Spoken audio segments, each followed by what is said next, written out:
Hello everyone, welcome back to my YouTube channel. எல்லாரும் நல்லா prepare பண்ணிட்டு இருப்பீங்க நான் நம்புறேன். கம்பைன் டெக்னிக்கல் எக்ஸாம் நோட்டிஃபிகேஷன் நான் இன்டர்வியூ போஸ்ட் இப்போ ரீசெண்டாக வந்து அப்ளிகேஷன் க்ளோஸ் ஆயிருந்தது. அதுக்கான கைடன்ஸ் வந்து வீடியோ வேணும்னு நிறைய பேர் கேட்டிருந்தீங்க.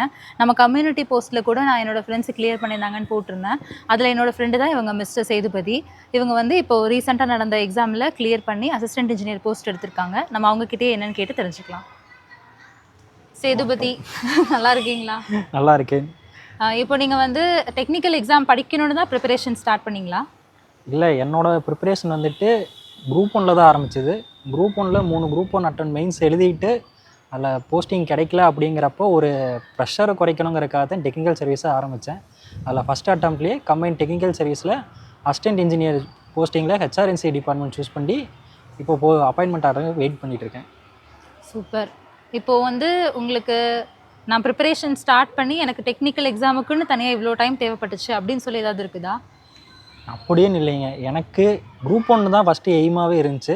அதில் எப்போவுமே ஒவ்வொரு குரூப் 1 மெயின்ஸ் எழுதுறதுக்கு முன்னாடியும் ஒரு எக்ஸாம் எழுதிட்டு வந்துடுவேன் டெக்னிக்கல் சர்வீஸில். அப்படி தான் ஃபஸ்ட்டு ஐடிஐயில் ரோடு இன்ஸ்பெக்டர் எழுத ஆரம்பித்தேன். அதுக்கப்புறம் ஃபீல்டு சர்வேன்னு ஒன்று வந்துச்சு. அந்த ரெண்டையும் எழுதிட்டு அந்த ரெண்டுலேயும் கேஸ் போயிருச்சு. கேஸில் நின்னங்காட்டி சரி இந்த டைம் ஏஇ அட்டம் கொடுக்கலாம் டேரெக்டாகவே அப்படின்னு ஒரு மைண்ட் செட் வந்துச்சு. குரூப் 2 எழுத வேணால் ஏஇ எழுதிக்கலாம் அப்படிங்கிற மைண்ட் செட்டில் டேரெக்டாக ஏஇ எழுதினேன். ஏஇயில் ஹெச்ஆர்என்சி ஹெச்ஆர்என்சியில் வந்துச்சு. அது போக ஜூனியர் பிளானர்லேயும் ஓவராலில் 51th ரேங்க்கு, ஜேடிஓலையும் ஓவராலில் 86th ரேங்க் எடுத்து நல்லாவே செக்யூர் பண்ணி வச்சுருந்தேன் ரேங்கிங்கு. ஓகே. இப்போ நீங்கள் கடைசியாக சொன்னீங்கல்ல ஜேடிஓன்னு சொல்லிட்டு, அதுக்கு என்ன எக்ஸாம் எழுதுனீங்க? அது நம்மளதுலேயே கம்பைன் டெக்னிக்கல் சர்வீஸில் டிப்ளமோ ஸ்டாண்டர்ட்னு ஒரு எக்ஸாம் இருக்குங்க. Diploma R ITI level? ITI லெவலில். இப்போ நோட்டிஃபிகேஷன் கூட ஆமாம், ஃபஸ்ட்டு ஏஇ வரும், அதுக்கப்புறம் குரூப் 1 வந்திருக்கு. அதுக்கப்புறம் மறுபடியும் வந்துட்டு டிப்ளமோ ஸ்டாண்டர்டில் இந்த ஜேடிஓ வந்திருக்குங்க. ஜேடிஓவில் வந்துட்டு நிறைய போஸ்டிங்ஸ் இருக்குது. ஜேடிஓ இருக்குது, சிவில்னா ஜேடிஓ, சர்வேயரு, அதுக்கப்புறம் ஜேடிஓன்னு இருக்குது. அது ஜேடிஓன்னா நம்ம ஐடிஐயில் வந்துட்டு ஐடி இன்ஸ்டியூட்டில் கோச்சிங் பண்ணுற மாதிரி இருக்கும், ஸ்டாஃபாக வரும். அந்த போஸ்டிங்கில் எலிஜிபிளாக இருக்கும் நம்ம. ஓகே. இப்போது ஜென்ரலாக எல்லாருமே வந்து குரூப் 1, 2, 2A, 4 அப்படின்னு தானே ப்ரிப்பேர் பண்ணுறாங்க. இப்போ இந்த கம்பைன் டெக்னிக்கல் சர்வீஸுங்கிறது ஒரு புதுசான ஒரு டிகிரியாக தானே, ஒரு டிகிரிக்குள்ள எக்ஸாமாக தானே இருக்குது. அதுக்கு வந்து காம்படிஷன் இதே மாதிரி தான் இருக்குமா, இல்லை காம்படிஷன் கம்மியாக இருக்குமா? இப்போ நீங்கள் நிறைய எக்ஸாம் எழுதி கிளியர் பண்ணியிருக்கிறதுனால உங்ககிட்ட கேட்குறேன். இல்லை, அப்படின்லாம் இல்லைங்க. நம்ம இது குரூப் 1க்கும் குரூப் 4க்கும் குரூப் 2க்கு இருக்கிற காம்படிஷன் இங்கே இருக்கவே இருக்காது. ஏன்னா மோஸ்ட் ஆஃப் த பீப்புளுக்கு வந்துட்டு நம்ம டெக்னிக்கல் ஒன்றுமே நாலேஜ் இருக்காதுன்னு அப்படின்னு அவங்களே நினச்சிக்கிட்டு உள்ளே போகாமல் இருப்பாங்க. அந்த மைண்ட் செட்லேருந்து இங்கே வரவங்க எல்லாமே டெக்னிக்கல் நல்லா நாலேஜ் வச்சுருக்கேன் அப்படின்ட்டு வரவங்களா இருக்கும். அதனால இங்கே எப்படின்னா குரூப் 1ல் இந்த 1 lakh பீப்புள் 2 lakh பீப்புள்னு இருக்கிறது இங்கே மிஞ்சி போனால் ஒரு 20,000-30,000 பேர் தான் படித்தவங்களே இருப்பாங்க. அதில் நாம் செக்யூர் பண்ணுறதுலாம் ரொம்ப ஈஸி தான். இப்போது நீங்கள் குரூப் 1 சொல்லியிருந்தீங்கல்ல, குரூப் 1ல் நீங்கள் எத்தனை தடவை எழுதியிருக்கீங்க, இல்லை எவ்வளோ வரைக்கும் போயிருக்கீங்க, அது சொல்ல முடியுமா? இது வரைக்கும் 3 குரூப் 1 மெயின்ஸு கிளியர் பண்ணல. 3 குரூப் 1 மெயின்ஸ் எழுதியிருக்கேன். 2 குரூப் 2லையும் குரூப் 2Aல இது கவுன்சிலிங் வரைக்கும் அட்டன் பண்ணியிருக்கேங்க. Okay, super. இப்போ வந்து நம்ம கம்பைன் டெக்னிக்கல் எக்ஸாம் பற்றி தானே நம்ம இந்த வீடியோ போடுறதா சொல்லியிருந்தோம். அதுக்கு வந்து ஸ்டார்டிங்கில் என்னென்ன புக்ஸ் எல்லாம் ப்ரிப்பேர் பண்ணீங்க? ஆக்சுவலாக இதுக்கு வந்துட்டு நான் ஒய்சிடின்னு ஒரு புக் இருக்குது, யூத் காம்படிஷன் டைம்ஸ்னு ஒரு புக் இருக்குது. அது வந்துட்டு நார்த் இந்தியாவில் அந்த புக்கு ஃபேமஸ். எப்படின்னா எல்லா ப்ரீவியஸ் இயரில் ஆல் இண்டியா லெவலில் நடந்த சிவில் எல்லா கொஷின் பேப்பரையும் கம்பைல் பண்ண மாதிரி ஒரு புக் இருக்கும். அந்த புக்கில் வந்துட்டு தியரியாகவும் கொடுத்துருப்பாங்க, பிவைக்யூவும் கொடுத்துருப்பாங்க. நான் ஃபஸ்ட்டு ஏப்ரல் மந்த்லேயே வந்துட்டு தியரியாக கொஞ்சம் படிக்க ஆரம்பிச்சுக்கிட்டேன். ஒரு 4 சப்ஜெக்ட் 5 சப்ஜெக்ட் குரூப் 1 ஃபிலிம்ஸும் படிச்சுட்டு இருந்தேன். அட் தட் சேம் டைம் இதுக்கும் ஏஇக்கு அட்டன் கொடுக்குறங்காட்டி மைண்ட் செட் ப்ரிப்பேர் பண்ணி இதுக்கும் படிக்க ஆரம்பிச்சிட்டேன். அப்போ தான் வந்துட்டு அதுலேயே ஒரு பிவைக்யூன்னு ஒரு புக் இருந்துச்சு. ஒய்சிடிலேயே பிவைக்யூன்னு ஒன்று புக் இருக்குது. அது எப்படின்னா ஒவ்வொரு டாப்பிக்கும் கீழேயும் ஒரு 600 கொஸ்டின்ஸ் இருக்கும். அந்த புக்ஸை எடுத்துகிட்டு நான் கடைசி நேரத்தில் ரிவிஷன் பண்ணிகிட்டே இருக்கிறப்ப அது ரொம்ப எனக்கு ஹெல்ப்ஃபுல்லாக இருந்துச்சு. ஓகே. நீங்கள் இப்போ இந்த எக்ஸாமுக்குன்னு ஏப்ரல்லேருந்து படிக்க ஆரம்பிச்சிட்டிங்க.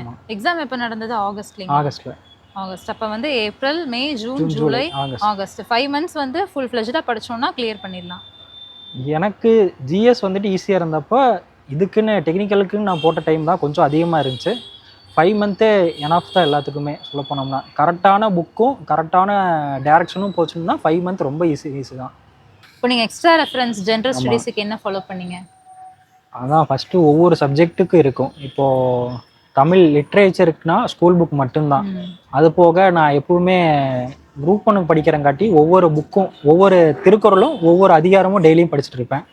அது உங்களுக்கு ஹெல்ப்ஃபுல்லாக இருக்கும். அது முடியல அப்படிங்கிறப்போ ஸ்கூல் புக்கில் இருக்கிற அதிகாரங்கள்னாச்சும் படிச்சுக்கணும். அது திருக்குறள் யூஸ் ஆகும். அதே நேரத்தில் இதுக்கு வந்துட்டு வெங்கடேசன் புக் இருக்கும். நம்ம தமிழ்நாடு ஹிஸ்டரிக்கு பொறுத்த வரைக்கும் வெங்கடேசன் ஒரு புக் இருக்கு. அவங்களோட ஷார்ட் நோட்ஸ் சம்மரிஸ் யாராச்சும் அது வந்துட்டு சம்மரிஸ் யாராச்சும் டெலிகிராம்லயோ எங்கேயாச்சும் போட்டிருந்தாங்கன்னா அதை படிச்சுக்கலாம். இல்லைன்னா யூடியூப் சேனல் எதுலையாச்சும் பார்த்துக்கலாம். அப்பயும் ஒன்று பார்த்துக்குங்க. நெக்ஸ்ட்டு எக்கனாமிக்கை பொறுத்த வரைக்கும் ஸ்கூல் புக்கு, அது போக எக்ஸ்ட்ரா வந்துட்டு நம்ம பட்ஜெட் படிக்க வேண்டியது இருக்கும். தமிழ்நாடு பட்ஜெட்டு, சென்ட்ரல் பட்ஜெட், அப்புறம் ஒவ்வொரு முக்கியமாக சோசியல் எக்கனாமிக் சர்வே 2 வருஷம் எக்கனாமிக் சர்வே போன சர்வே எக்கனாமிக் சர்வேயும் படிச்சு வச்சுக்கோங்க. அதை வச்சு இந்த வருஷம் அப்டேட் பண்ணிக்கோங்க. பாலிசி நோட்டும் பெரிய அளவுக்கு சேஞ்சஸ் இருக்காது. பட் ஸ்கீம்ஸில் சேஞ்சஸ் இருந்துச்சுன்னா அந்த பாலிசி நோட்டும் சோசியல் வெல்ஃபேர் ஆகட்டும், டிசேபிள்டு, அப்புறம் தமிழோட பாலிசி நோட்டு, தமிழ்நாடு இது அந்த இது எல்லாத்தையுமே பார்த்துக்குங்க. ஓகே. ஆப்டிடியூட் நீங்கள் எப்படி ப்ரிப்பேர் பண்ணீங்க? ஆப்டிடியூடுக்கு நான் கொஞ்சம் ஓல்டு ஸ்கூல் டைப். எப்படின்னா ஆர்எஸ் அகர்வால் புக்கை இனிஷியல் டேஸ்லேயே நான் ஃபுல்லாகவுமே போட்டு பார்த்துருக்கேன். இப்போது எனக்கு டைமிங் மட்டும்தான் இஷ்யூவாக இருந்துச்சு. அந்த டைமிங் வந்துட்டு எக்ஸாமுக்கு ஒரு 30 நாளைக்கு முன்னாடி இருந்தே ஒவ்வொரு ப்ரீவியஸ் இயர் கொஸ்டின் பேப்பரை எடுத்து ஒரு 25 கொஸ்டின் இருக்குதுன்னா அந்த 25 கொஸ்டினையும் நான் டெய்லியும் போட்டு பார்ப்பேன். ஒவ்வொரு டைமும் ஒவ்வொரு ப்ரீவியக்கோ ஒவ்வொரு நாளைக்கும் எடுத்து போட்டு பார்க்குறப்போ எனக்கு டைமிங் இஷ்யூ மட்டும் சேஞ்சஸ் பண்ணிக்கலாம். நான் ஒருத்தவங்க வந்து சிவில் இன்ஜினியர் படிச்சிருக்காங்க. ஆனால் அவங்க வந்து ஒரு எக்ஸாம் தான் எழுத முடியுமா, இல்லை சிவில் இன்ஜினியர் படித்தவங்க 2-3 எக்ஸாம் கூட சேர்த்து எழுத முடியுமா? 2-3 எக்ஸாம் எழுதலாம். இப்போது நாங்கள் எக்ஸாம் எழுதினப்போ சிவில் இன்ஜினியரிங் ஒரு டிகிரி வந்துட்டு 3 எக்ஸாமுக்கு எலிஜிபிளாக இருந்துச்சு. ஜூனியர் பிளானருக்கு ஒன்று, அப்புறம் நாங்கள் சூஸ் பண்ண Hindu religious and charitable endowments department ஒன்று, அப்புறம் ஜென்ரலான சிவில் இன்ஜினியரிங். அந்த ஜென்ரல் சிவில் இன்ஜினியரிங்கில் பார்த்தோம்னா rural development, highways department, public welfare டிபார்ட்மெண்ட்னு அதில் ஒரு எல்லாமே வந்துடுவாங்க. அந்த மாதிரி இந்த 3க்கு இருக்குது. இப்போ வரதில் வந்துட்டு சிவில் இன்ஜினியரிங் வந்துட்டு 1க்கு தான் எலிஜிபிள் மாதிரி வந்திருக்குங்க. ஓகே. இப்போ நீங்கள் வந்து ப்ரிப்பேர் பண்ணிட்டு இருந்தீங்கல்ல, அப்போ உங்களோட டே ஷெட்யூல் வந்து எந்த மாதிரி இருக்கும்? எப்பவுமே இது வந்துட்டு நமக்கு டெக்னிக்கல் எக்ஸாம்னாவே இன்ஜினியரிங்னா ஃபுல்லாகவுமே சம்மு, மேக்ஸு, நம்பர்ஸாக இருக்கும். அதனால் காலையில் எந்திரிச்சோடனே ஃப்ரெஷ்ஷப்பான மைண்டில் 4 மணிக்கு எந்திரிச்சிடுவேன். அந்த ஃப்ரெஷ்ஷான மைண்டில் ஒரு 7 மணி வரைக்கும் ஃபுல்லாக இந்த மேக்ஸஸு, இந்த ப்ராப்ளமேட்டிக்காக இருக்கிற சப்ஜெக்ட்ஸ்லாம் முடிச்சுக்குவேன். அதுக்கப்புறம் ஆஃப்டர்நூன் டைமிங் மட்டும்தான் வந்துட்டு நம்ம தியரியான சப்ஜெக்ட். எங்களுக்கு தியரி வந்துட்டு கன்ஸ்ட்ரக்ஷன் பிளானிங் அண்ட் மேனேஜ்மெண்ட்னு ஒரு சப்ஜெக்ட் இருக்குங்க. அதுக்கப்புறம் வந்துட்டு சர்வேயிங்னு ஒரு சப்ஜெக்ட் இருக்குது. இதெல்லாம் வந்துட்டு கொஞ்சம் தியரியாக இருக்கும். அந்த சப்ஜெக்டில் வந்துட்டு ஆஃப்டர்நூன் டைம்ஸ்க்கு மேலே மெயின்டைன் பண்ணுவேன். அப்புறம் 10 o'clock அந்த டைமில் வந்துட்டு ஜிஎஸ் படிக்கிறதுல ஃபுல் டைமாக ஃபோக்கஸ் பண்ணிட்டு இருந்தேன். ஓகே. இப்போ வந்து இது நார்மலாக நம்ம எல்லா எக்ஸாம் எழுதுறது ஓஎம்ஆர் பேசிஸில் இருக்கும். இது வந்து கம்ப்யூட்டர் பேஸ்டு டெஸ்ட் இல்லை. டிஎன்பிஎஸ்சியில் இந்த டெக்னிக்கல் எக்ஸாம் மட்டும் தானே கம்ப்யூட்டர் பேஸ்டு டெஸ்ட் படி நடக்கும். இப்போ நம்ம ஓஎம்ஆரில் ப்ராக்டிஸ் பண்ணிட்டு இருக்கவங்க திடீர்னு கம்ப்யூட்டர் பேஸ்டு டெஸ்ட் எழுத போகும்போது முதல்ல எழுத போகும்போது என்னெல்லாம் நம்ம மைண்டில் வச்சுக்கணும்? ஒன்று தான். திருப்பி ஒரு கொஷின் அந்த கொஷினுக்கு அப்போவே ஆன்சர் பண்ணிட்டோம்னா உங்களுக்கு பிரச்சனை இல்லை. அதே டைமில் அதை சேவ் பண்ணிவிட்டு கடைசி வரைக்கும் போயிட்டு திரும்பி வரணுங்கிறப்ப தான் கொஞ்சம் டைமிங் இஷ்யூ வந்துட்டே இருக்கும். ஏன்னா இது ப்ராப்ளமேட்டிக் பேப்பர். அப்போ ப்ராப்ளம்ஸ் அதிகமாக கொடுக்க உங்களுக்கு அதுக்கு ஃபோக்கஸ் பண்ணுற டைமிங் அதிகமாக இருக்கும். திரும்பி வரப்போ பார்க்குறது டவுட்ஃபுல்லாக தான் இருக்கும். அதே மாதிரி சில டைமில் ரிப்பிட்டேஷனும் கிடைக்கும். அதுக்கும் யூஸ் பண்ணுறதுக்கு சேவ் பண்ணி வச்சுக்கலாம்.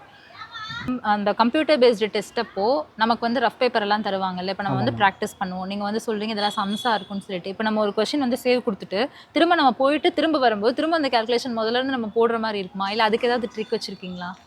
இல்லை, மேக்ஸிமம் ஃபார்முலாஸ் கேட்குற அந்த கொஷின் நான் அட்டன் பண்ணுறப்பவே டேரெக்டாக அட்டன் பண்ணிடுவேன். ப்ராப்ளமேட்டிக் தான் எனக்கு கொஞ்சம் ஸ்ட்ராங்காக இருந்த ஏரியா. அப்போது அந்த ஃபார்முலா எனக்கு ஞாபகம் இருந்துச்சுன்னா கண்டிப்பாக போட்டுருவேன். ஒருவேளை தெரியாத பட்சத்தில் தான் எங்காச்சும் ரிப்பிட்டேஷன் கொஸ்டின் இருக்கா, அது ரிலேட்டடான ஃபார்முலா எங்காச்சும் நமக்கு கிடைக்குதாங்கிறதும், இல்லை டெரிவ் பண்ண முடியுமா, எக்ஸ்ட்ரா இருக்கிற கொஸ்டினில் ஏதாச்சும் வச்சு நம்ம டெரிவ் பண்ண முடியுமாங்கிறத நான் அனலைஸ் பண்ணி பார்ப்பேன். 200 கொஸ்டின் போயிட்டு வரப்போ ஏதோ ஒரு இடத்துல நமக்கு ஒரு ஐடியா கிடைக்கும், இந்த இதுலேருந்து நம்ம டெரிவ் பண்ணிக்க முடியும். அப்படிங்கிறப்ப அந்த ஃபார்முலா வச்சு நான் ட்ரை பண்ணிக்குவேன். அதுக்கு வந்துட்டு அவங்க எக்ஸ்ட்ரா ஒரு ரஃப் ஒர்க்குன்னு ஒரு ஷீட் கொடுப்பாங்க. அந்த ஷீட்டில் நம்ம இந்த கொஸ்டின் நம்பரை நான் எக்ஸ்ட்ரா நோட் பண்ணி வச்சுக்குவேன். இது இந்த கொஸ்டின் இதை பற்றி இருக்குது, இந்த டாப்பிக்கோட ரிலேட்டடாக இருக்குது அப்படின்னு கீவேர்டும் போட்டு வச்சுருப்பேன். அப்போ நான் கரெக்டாக திரும்பி வரப்போ எனக்கு டாப்பிக்குக்கும் நான் சர்ச் பண்ணி போயிட்டு இருக்கிறப்ப எனக்கு யூஸ்ஃபுல்லாக இருக்கும். திரும்பி வரப்போ அந்த கொஸ்டின் நான் ஃபைண்ட் பண்ணுறதுக்கும் ரொம்ப ஈஸியாக இருக்கும். ஓகே. அந்த மாதிரி வந்து ட்ரிக் ஃபாலோ பண்ணும்போது நமக்கு கொஞ்சம் டைம் சேவ் ஆகும். இப்போ எக்ஸாம் ஹாலில் ஃபாலோ பண்ண வேண்டிய சில விஷயம் நீங்கள் உங்களுக்குன்னு ஒரு செட் ஆஃப் திங்ஸ் வச்சுருப்பீங்கல்ல, அதை ஷேர் பண்ண முடியுமா? எக்ஸாமில் டெக்னிக்கல் எக்ஸாமை பொறுத்த வரைக்கும் ஃபஸ்ட்டு ஈஸியான சப்ஜெக்டை ஃபஸ்ட்டு ஃபோக்கஸ் பண்ணிடுங்க. எது கிடைச்சாலும் ஈஸியாக இருக்கா இல்லையாங்கிறத அதை நாம் படித்ததுலேயே தெரிஞ்சிச்சுன்னா ஈஸியாக முடிச்சிடலாம். அப்புறம் பிவைக்யூலாம் வந்துட்டு சில நேரங்களில் வந்துட்டு அவங்க டஃப் பண்ணணும்னு ஆசைப்பட்டாங்கன்னா சும்மா அந்த டெக்னிக்கல் இதில் வந்துட்டு 0.5 0.1 தான் சேஞ்சஸ் வரும். அதுலேயும் ஸ்கொயர் ரூட்டில் சேஞ்சஸ் வரும், அந்த மாதிரி இருக்கும். அந்த ஏரியா மட்டும் படிக்கிறப்பவே ரொம்ப தெளிவாக படிச்சிட்டோம்னா அந்த கன்ஃபியூஷனே இருக்காது. நீங்கள் அதை படிக்கிறப்போ ஒழுங்காக படிச்சுட்டு அதை முடிச்சுக்கணும். அப்புறம் உள்ளே போகிறப்பவே ஃபஸ்ட்டு ப்ராப்ளமேட்டிக் அட்டன் பண்ணிக்கணும், ஈஸியான சப்ஜெக்ட் அட்டன் பண்ணிக்கணும். உங்களுக்கு தெரியலிங்கிறப்ப அது தெரியலிங்கிறது தான் எல்லாத்துக்குமே தெரியலிங்கிறத ஆன்சர். உங்களுக்கு மட்டும் தெரியல, அந்த எக்ஸாம் அட்டன் பண்ண எல்லாத்துக்கும் தெரியலிங்கிற மைண்ட் செட்டோடு இருந்து நான் சக்ஸஸ்ஃபுல்லாக தான் முடிக்க முடியும் அப்படிங்கிற மைண்ட் செட்டில் இருந்தீங்கன்னா ஈஸியாக முடிச்சிடலாம். ஓகே, நம்ம வந்து நிறைய பேர் கமெண்ட்ஸில் கேட்டிருந்தாங்க, அந்த டவுட்டெல்லாம் வந்து நீங்கள் கொஞ்சம் கிளியர் பண்ணிடுங்க. CDSC syllabus for computer science, இது சிலபஸ் வந்து நீங்கள் ஆக்சுவலாக டவுன்லோடு பண்ணுறதா? நீங்கள் டிஎன்பிஎஸ்சி வெப்சைட்டில் போனீங்கனாலே டேரெக்டாக நீங்கள் சிலபஸ் டவுன்லோட் பண்ணிக்கலாம். நீங்கள் இது டைப் பண்ணியிருக்காது அப்படியே நீங்கள் டிஎன்பிஎஸ்சி வெப்சைட்டில் டைப் பண்ணுங்கள், சிலபஸ் வந்துடும். 3 monthsல கம்ப்ளீட் பண்ணுறதுக்கு ஏதாவது சான்ஸ் இருக்கா? ஏதாவது ஐடியா தர முடியுமான்னு கேட்டிருக்கேன். தாராளமாக படிக்கலாம். உங்களுக்கு கரெக்டான ஷெட்யூல் வேணும். நீங்கள் எந்த சப்ஜெக்ட் ஆரம்பிக்கணுங்கிறது, ஒரு சப்ஜெக்டோட வெயிட்டேஜஸ் இருக்கும். ஒரு கொஷினில் ஒரு சப்ஜெக்ட்டுக்கு 20 மார்க் இருக்கும், ஒரு சப்ஜெக்டில் 15 மார்க் இருக்கும். அந்த வெயிட்டேஜான சப்ஜெக்ட்டும் அதுக்கேற்ற மாதிரி ரொம்ப டாபிக் ரொம்ப இப்போ சாயில் மெக்கானிக்ஸ் எங்களுக்கு இருக்குது. இந்த சாயில் மெக்கானிக்ஸ் ரொம்ப அதிகமாக இருக்கும், ஆனால் வெயிட்டேஜும் அதிகமாக இருக்கும், 30 மார்க் இருக்கும். அதில் ஈஸியாக ஸ்கோர் பண்ண முடியிற டாபிக்ஸை மட்டும் ஃபஸ்ட்டு எடுத்து படிச்சுக்கணும். இப்போது டெக்னிக்கல் எக்ஸாமில் ஜென்ரல் தமிழ் அந்த பார்ட் இருக்குல்ல, அந்த பார்ட் நீங்கள் எப்படி ப்ரிப்பேர் பண்ணீங்க? ஆக்சுவலாக தமிழ் எலிஜிபிலிட்டி டெஸ்ட்டில் வந்துட்டு நமக்கு 40 கொஸ்டின் எடுத்தால் தான் மெயின் பேப்பரே கரெக்ஷன் பண்ணுவாங்க. அதுக்குன்னு தனியாக படிக்க வேண்டியங்கிற அவசியம் இல்லை. ஆனால் நாம் எப்படி ப்ரிப்பேர் பண்ணலான்னா, ப்ரீவியஸ் இயர் குரூப் 4 பேப்பரு இல்லைன்னா குரூப் 2A பேப்பர், இந்த இதில் வந்துட்டு தமிழ் பேப்பர் இருக்கும். அந்த பேப்பர் எடுத்துகிட்டு சும்மா ரெஃபர் பண்ணிவிட்டு இங்கே ஒரு டைம் ப்ரீவியஸ் இயர் இந்த இப்போ 26னா 25 கொஸ்டின் பேப்பர் கம்பைன் டெக்னிக்கல் சர்வீஸில் இருந்த பேப்பர் எடுத்து நீங்கள் அட்டன் பண்ணி பார்த்தீங்கன்னாவே தெரிஞ்சிடும் எவ்வளோ ஈஸியாக இருக்குதுன்னு. அதுக்கப்புறம் அதுவே போதும். ஓகே, இப்போ ஜென்ரல் ஸ்டடீஸுக்கு வந்து நீங்கள் என்னென்ன புக்ஸ் எல்லாம் ஃபாலோ பண்ணீங்க? ஸ்கூல் புக் வந்து 6th to 12th வரைக்கும் அந்த பேசிக்கு, அது தவிர நீங்கள் எக்ஸ்ட்ரா சோர்ஸ் எல்லாம் என்ன ஃபாலோ பண்ணீங்க? பாலிசி நோட் வந்துட்டு இப்போது டெலிகிராம்லேயே ஒரு 2-3 ஃப்ரீ இன்ஸ்டியூட் இருக்குது. டிஎன்பிசி மெயின்ஸ்ன்னு ஒரு இருக்குது, சேயோன் அகாடமி, அவங்கெல்லாம் வந்துட்டு பாலிசி நோட்டையே எடுத்து போடுறாங்க. அப்புறம் உங்களுக்கு மெட்டீரியலாக பார்க்கணுன்னா டிஎன்பிசி ஸ்டடி மெட்டீரியல்ஸ் நம்ம குரூப்பே இருக்குது, அந்த குரூப்பே எடுத்து பார்த்தீங்கன்னாவே உங்களுக்கு பெரிய ஆத்தர் புக் எல்லாமே கிடைக்கும், அதுலேருந்தே நீங்கள் படிச்சுக்கலாம். Okay sir, cut off details பற்றி கேட்டிருக்காங்க. கட் ஆஃப் டீட்டெயில்ஸ், இப்போ நீங்கள் வந்து எத்தனாவது ரேங்க் வாங்கினீங்க? நான் இதில் வந்துட்டு ஓவராலில் 45, ஜூனியர் பிளானரில் 51, ஓகேங்களா. அப்புறம் ஜேடிஓவில் 86. கட் ஆஃப் வந்துட்டு இந்த இதில் இந்த எக்ஸாமில் வந்துட்டு 220ங்கிற ரேஞ்சில் தான் இருந்துச்சு. அதே வந்துட்டு ஜேடிஓ அந்த மாதிரி இதில் 250 வரைக்குமே போயிருச்சு கொஸ்டின் பேப்பர். அதாவது 300 கொஸ்டினுக்கு 250 கொஸ்டின் கரெக்டாகிற அளவுக்கு போயிருச்சு. அது காம்படிஷன் வந்துட்டு based on number of vacancy பொறுத்து தான் காம்படிஷன் சேஞ்ச் ஆகிட்டு இருக்கு. இந்த டைமில் ஜேடிஓக்கு 109 வேகன்சி தான், அப்போ கட் ஆஃப் அதிகமாக இன்க்ரீஸ் ஆகும். அது 260 கொஸ்டின் போச்சு. அதே டைமில் எங்கள் பேப்பர் இதுதான் ஃபஸ்ட்டு டைம் வருது. இது வரைக்கும் ஹெச்ஆர்என்சி டிபார்ட்மெண்ட்டில் ஏஇ ரெக்யூப்மெண்ட் இல்லை, இருந்ததே இல்லை. அதனால அந்த வேகன்சியில் 220 வரைக்கும் தான் கட் ஆஃபே இருந்துச்சு. ஸோ பேஸ்ட் ஆன் வேகன்சி தான் கட் ஆஃப் டிட்டர்மின் பண்ணுது. ஓகே சார், இப்போது லிமிட்டட் டைம் இருக்கும்போது பேசிக்ஸா இல்லை பிஒய்க்யூவா எதுக்கு இம்பார்ட்டன்ட் கொடுக்கறது?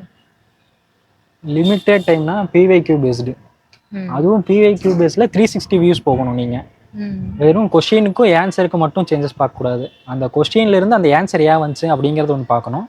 அதே டைமில் அந்த ஆப்ஷனும் 3 ஆப்ஷன் கொடுத்துருப்பாங்க, அந்த 3 ஆப்ஷன் எதுக்கு இதுக்கு ரிலேட் ஆகுது அப்படிங்கிறத தெரிஞ்சுக்கிட்டோம்னாவே ஓரளவுக்கு லிமிட்டட் டைமில் நல்ல மார்க்கை ஸ்கோர் பண்ணிக்கலாம். ஓகே சார், உங்களோட டைம் இவ்வளோ நேரம் ஸ்பெண்ட் பண்ணி நீங்கள் எங்களோட கொஸ்டினுக்கெல்லாம் ஆன்சர் பண்ணதுக்கு ரொம்ப தேங்க்யூ. நீங்கள் வந்து இப்போ ப்ரிப்பேர் பண்ணிட்டு இருக்கவங்க, புதுசாக ப்ரிப்பேர் பண்ணுறவங்களுக்கு ஏதாவது சொல்லணும்னு நினைக்கிறீங்களா? புதுசாக ப்ரிப்பேர் பண்ணவங்களுக்கு ஒரு ப்ராப்பரான ஷெட்யூல் ஃபாலோ பண்ணுங்கள். முடிஞ்ச வரைக்கும் காலையில் 4 மணிக்கு எதிர்த்து படிக்க ஆரம்பிச்சுக்கோங்க. ஏன்னா அந்த டைமில் தான் கொஞ்சம் ரெஃப்ரெஷ்டாக இருக்குது என்னையை பொறுத்த வரைக்கும். அதுக்கப்புறம் ஒவ்வொன்றும் புக்கை சோர்ஸஸை தேடாதீங்க. சோர்ஸஸ் எல்லாமே ஒரே இடத்துல இருக்குது, அந்த ஒரே சோர்ஸஸை திருப்பி படிச்சிங்கனாவே உங்களுக்கு ஐடியா கிடச்சிரும். அப்புறம் நமக்குன்னே ஃப்ரீ இன்ஸ்டியூட்ஸ் நிறைய இருக்குது. இப்போ டிஎன்பிசி ஸ்டடி மெட்டீரியல்ஸ் இருக்கிற மாதிரி எய்ம்டிஎன் இருக்குது, தமிழ்நாடு விர்ச்சுவல் லேர்னிங் அகாடமி இருக்குது. இவங்களோட கரண்ட் அஃபேர்ஸ் கிடைக்கிது ஈஸியாகவே, டெஸ்ட் பேட்சஸ் கிடைக்குது, அந்த டெஸ்ட் பேட்சஸ் ஈஸியாகவே அவைலபிள் கிடைக்குது. எல்லாத்தையுமே ஃப்ரீ ரிசோர்ஸஸ் யூஸ் பண்ணிங்க. ஆனால் அதே நேரத்தில் அது லிமிட்டடாக யூஸ் பண்ண பழகிங்க. எனக்கு இது போதுங்கிறது தெரியணும் உங்களுக்கு. இல்லை எல்லாத்தையும் நான் தேடி போகணும்னா தேடி போயிட்டே இருக்க வேண்டியதான். ஒரே அளவுக்கு லிமிட் பண்ணிக்கோங்க. ஓகே, இப்போ நீங்கள் எக்ஸாமுக்கு முன்னாடி இருந்ததுக்கும் எக்ஸாம் கிளியர் பண்ணதுக்கும் ஏதாவது நீங்கள் டிஃப்ரென்ஸ் ஃபீல் பண்ணுறீங்களா? ஃப்ரெண்ட்ஸ் ரொம்ப ரிலாக்ஸாக இருக்கேன். ஏன்னா, முன்னாடி நிறைய எக்ஸாம் அட்டன் பண்ணிட்டேன். ஆனால் சில டைமில் கேசஸாக நின்றுருக்கும், சில டைமில் ரொம்ப மெயின்ஸ்லாம் எப்படி ஃபெயில் ஆகுறேன் அப்படிங்கிறது தெரியாத அளவுக்கு இருக்கும். நானும் நிறைய தேடி பார்த்துட்டேன். பட் அதே டைமில் இங்கே கிளியர் ஆனோடனே எனக்கு இதுக்கு மேலே எந்த பிரச்சனையும் இல்லை அப்படிங்கிற ஒரு மைண்ட் செட் வந்துருச்சு. அந்த டைமில் எனக்கு ஒரே ஃபோக்கஸ் இருக்குது, நான் எதுக்கும் பயப்பட வேண்டியதில்லை, என் வாழ்க்கையை பற்றி பயப்பட வேண்டியதில்லை, இப்போதைக்கு ஒன்று ஃபோக்கஸ் பண்ணிக்கலாம் அப்படிங்கிற மைண்ட் செட் வந்துருச்சு. Super sir. நீங்க இது வரைக்கும் எத்தனை எக்ஸாம் எழுதியிருப்பீங்க? தெரியல, நம்பர்ஸாக எனக்கு தெரியல. ஆனால் ஒரு அட்டம்ப்டாக பார்த்தோம்னா 3 குரூப் 1 மெயின்ஸ் இருக்குது. அதில் அதுக்கப்புறம் 2 குரூப் 1 மெயின்ஸ் ஃபெயில் ஆகியிருக்கேன். ஒரு 5 குரூப் 1 எழுதியிருக்கேன். அது போக குரூப் 2ல் ஒரு 3 அட்டம்ப்ட் எழுதிட்டேன். டெக்னிக்கல் சர்வீஸில் இதுதான் ஃபஸ்ட் அட்டம்ப்ட்டு. அதுக்கு முன்னாடி வந்துட்டு ரோட் இன்ஸ்பெக்டர், ஃபீல்டு சர்வேயர் மட்டும் extra. Thank you so much sir. நம்மள மாதிரி ஆஸ்பிரன்ஸ் எல்லாத்துக்குமே இந்த வீடியோ ரொம்ப யூஸ்ஃபுல்லாக இருக்கும்னு நான் நினைக்கிறேன். ரொம்ப தேங்க்ஸ். தேங்க்யூ. இந்த வீடியோ உங்களுக்கு யூஸ்ஃபுல்லாக இருந்துச்சுன்னா மறக்காம நம்ம சேனல் சப்ஸ்கிரைப் பண்ணிக்கோங்க. இது வரைக்கும் நீங்க பார்த்துட்டு இருந்தீங்கன்னா ரொம்ப ரொம்ப thanks. So sorry for the delay.